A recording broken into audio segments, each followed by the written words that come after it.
রক্তদান এবং গ্রহণে একটা ঐশ্বরিক অনুভূতি, বক্তা মুখ্যমন্ত্রী মানিক সাহা। উপরন্তু রক্তদান থেকে শিক্ষণীয় বিষয়বস্তু তুলে ধরে সম্প্রীতির বার্তা দিলেন মুখ্যমন্ত্রী।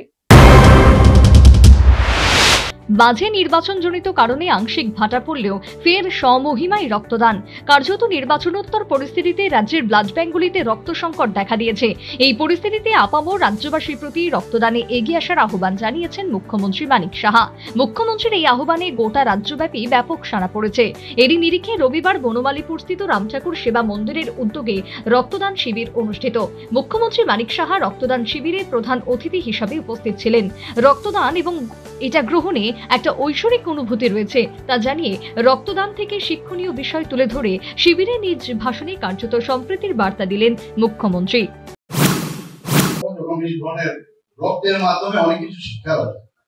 তখন ওই জায়গার মধ্যে রক্তের কোনো ধর্ম নেই, জাতপাত নেই, কিছু নেই। একজন মুসলিম মহিলা বা পুরুষ যদি রক্ত দেয়, সেটা কিন্তু বলতে পারবে না যে এটা মুসলমানের রক্ত বা অন্য খ্রিস্টানের রক্ত বা শিখের রক্ত। তো এই রক্তের মাধ্যমে আমাদের সবাই সমান, সেটা ভগবান মনে করার জন্য ওনার হাতে রেখে দেয়। সত্যি ভালো লাগে এক সময় যে এখানে বলা হয়েছে যারা আজকে রক্ত দিচ্ছে ওনারা জানেন না এই রক্তটা কার কাছে যাবেন। একটা ঐশ্বরিক যে একটা অনুভূতি, সেটা যিনি দিচ্ছেন ওই সময় ফিল করছেন, যিনি গ্রহীতা বা গ্রহণ করবেন তার মধ্যেও একটা ঐশ্বরিক একটা যখন রক্তটা দেয় তখন কিন্তু। চতুর্থ মহন্ত প্রয়াত ভবতোষ বন্দ্যোপাধ্যায়ের প্রয়াণ দিবস উপলক্ষে বনমালীপুরস্থিত রামঠাকুর সেবা মন্দিরে এদিনের রক্তদান শিবিরের আয়োজন।